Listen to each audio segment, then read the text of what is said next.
we can't have a discussion about pornography. It doesn't look to me like pornography is really a very good idea. I don't think it's helping anyone. Now, there might be codicils to that, freedom of expression, some potential educational utility, the pleasure that's a consequence of sexual utilization of pornographic material.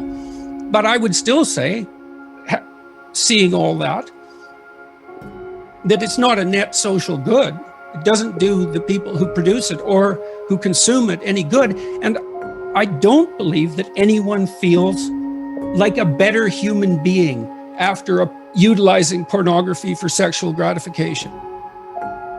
Now, you might say, well, that's because they've been shamed about sex since they're born, and that's a consequence of our crooked culture. And, in a utopian world, we wouldn't have that shame. And no, it's way more complicated than that.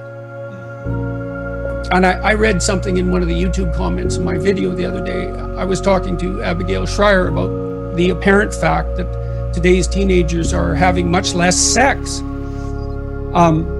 One person commented that there's the shame that men feel when sex is a spectator sport rather than a participatory act.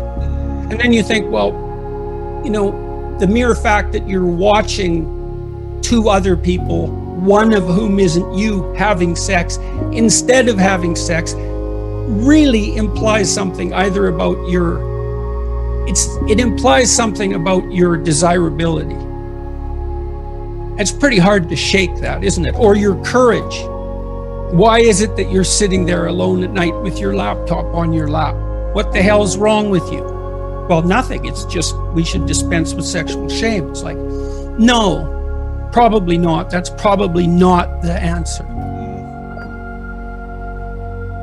Well, so that was all, why do people have a hard time negotiating about sex or talking about it? Well, it's no bloody wonder. Sex is such dynamite. I agree. This could be a 4-hour conversation on that. I'm curious. Yeah, well, that would be a good conversation. We need to have about a 50-hour conversation about that. You should do a series on your YouTube channel about that.